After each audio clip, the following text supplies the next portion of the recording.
Hey everyone, it's your girl Jane Rio and I am back with another video. And I know it's been a while, but it is the first video of 2018. If you are new to this channel, welcome. And if you've been here before, welcome back. Man, I cannot believe that 2017 is already over and we are here in a new year. We have already gone through the first week of 2018 and I think we are off to a great start.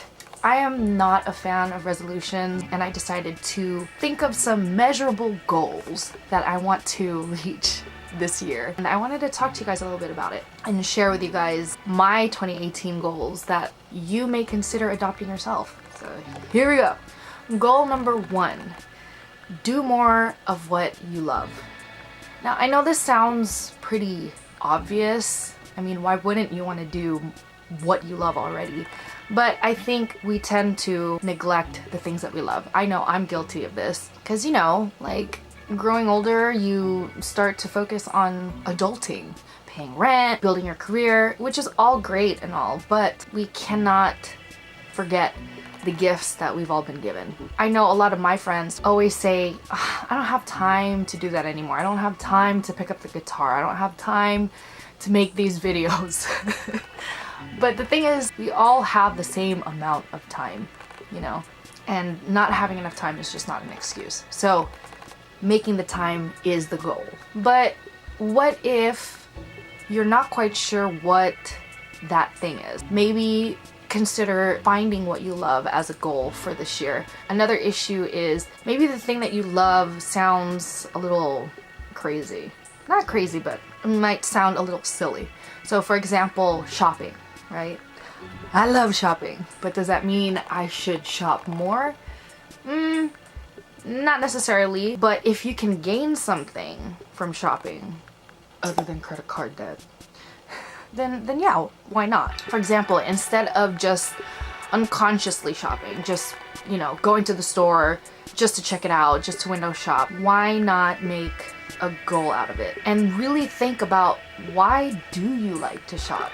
Right? There's an end goal there. So if it's because you enjoy finding new pieces that go with your personal style, then make personal style your goal and maybe, you know, challenge yourself to create new looks or a capsule collection or something like that. That way shopping has a purpose per se. I decided this year that I wanted to do more makeup, and growing up with a mom who's in cosmetology, I was always surrounded by it and I've always appreciated it. So I told myself I want to make the time to find looks that I like, try to recreate it, and challenge myself to use all my products at least once this year.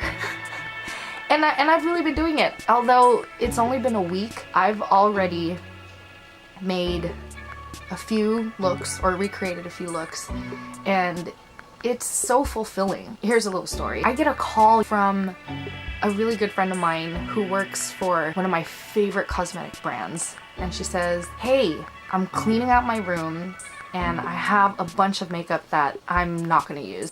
And I was like, whoa, that's crazy. She doesn't even know that I'm doing this, that I made this goal. This is the first time I'm, you know, putting this out there. And I go over there and it's like cases of makeup, okay? And I was so excited. I was so happy. Like, you have no idea. The more that you do things that you love, the happier you are and the better the energy that you give out is. Does that make sense?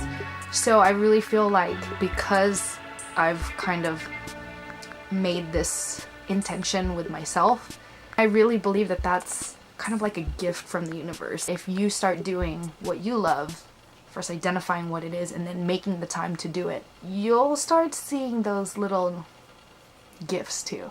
Promise. Goal number 2, give as much as you consume. Aside from doing what you love, I really believe that the best joys in life is in giving. And it's not just tangible things that you can give away. There's a lot more that you can do. So let me explain. I, for one, am a huge social media consumer. I've gained a lot from posts and never really, I guess, acknowledged it until now.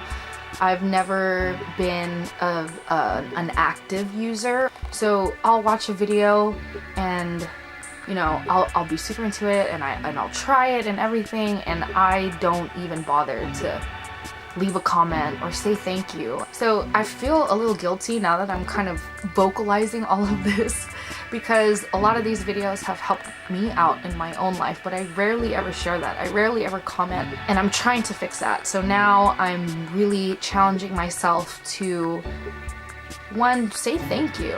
You know, if a video really spoke to you, or if it's helped you out, or if you tried it and it worked, go back there to that video and just 2 seconds, thank you, this helped me out a lot.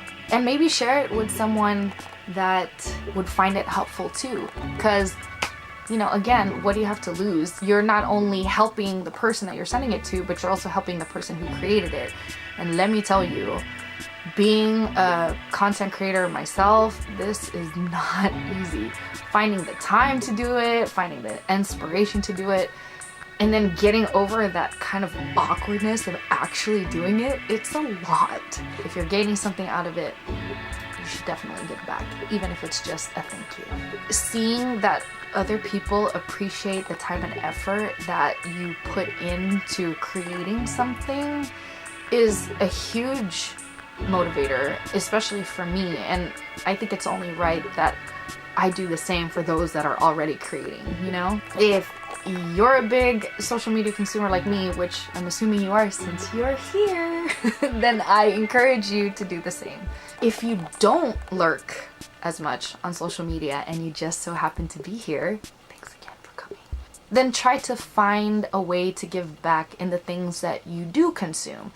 So for example, if you're a foodie and you decide that your goal will be to find cool new places to eat at, make it a point to give back. If you like it and you appreciated the service, you appreciated the food, do something that'll help them out. Whether it be a review, sharing the new place with friends or family, maybe bringing something home for them, you know, I think is a great way to give back. And the more that we can think about how we can give or share, I think you'll find it very rewarding.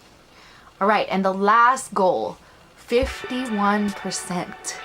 Oh, what the heck is 51%? If you haven't read The Power by Rhonda Byrne, then you probably have no idea what I'm talking about, and that's completely fine. I will summarize it for you. However, I do strongly recommend that you read the book or listen to it on Audible. That's what I did. It is such a great concept, and it sounds easier said than done, but it's a great goal. Basically what 51% means is that you have to give 51% more positivity than anything else. Now 51%, that's like, what the heck? That sounds crazy, right? Are you telling me that I'm not already giving 51%? When I heard the concept, I was like, well, that's pretty easy. But you actually can't say that you've been giving 51% unless you are aware of every single thought, action, everything that comes out of your mouth. You have to be able to vouch that all of that was positive, or at least 51% of it. It's all about the law of attraction. The more positivity that you put out, that's what you're gonna get back. If you're constantly negative, then negativity is what you're gonna get back. And the more that I started to observe this realization, I definitely see it. I didn't realize how negative I was being, and then I started noticing how other people kind of carry themselves in everyday life. I really see the difference. The first two goals that I gave you is essentially meant to build up to this ultimate goal. Because once you start doing more of what you love, and then you start giving what you love, you're on the right path to 51%. And I think that those two are actually the easy part. When I started this journey, I didn't even realize how often I was blurting out negative things. It could be as simple as being in traffic. I will unconsciously just be like, fuck this traffic. I guess the way to correct that type of negativity is to really think about what you're saying. Why am I even in traffic in the first place? What are the most common scenarios? One, you're coming home from work. Be grateful that you have a job, or maybe you're going to visit family, you know, be grateful for that. Then again, what if you hate your job or you hate your family? I don't know. Think about maybe why there's traffic. Maybe there's an accident. Something to be grateful for is the fact that you're not in it, right? And then hope that whoever is involved in the accident is okay. You know, send that positivity out there. Or maybe there's no accident and there's just a shit ton of people out on the streets. Be thankful you're in a car, you know? Be thankful that you have a car to get from point A to point B. There's so many ways to change and redirect your thoughts to be more positive. But you have to know when the negativity happens. You have to be aware of it, and you have to admit it, you know, because I don't think anyone wants to admit that they have negative thoughts or actions, but life is not perfect. People are not perfect. It's pretty inevitable that you're gonna end up with some shitty situations. If you're just really mad at someone and you just cannot deal with it, take a step back and just don't engage in any negative comments or talk about them. Just, you know, focus on something else. Like, think about things that make you happy, or distract yourself with, again, something you love. And that is goal number 1. In addition to kind of redirecting your negative thoughts to something more positive. Like, if you catch yourself saying something bad, then try to say 2 good things to not only cancel out the first bad thing you said, but to add more positivity, and just make it a habit. Or just don't say anything negative at all. But again, sometimes it slips out, and when it does, that's what I would do. This all may sound crazy, and I could be wrong. You know, nothing might happen.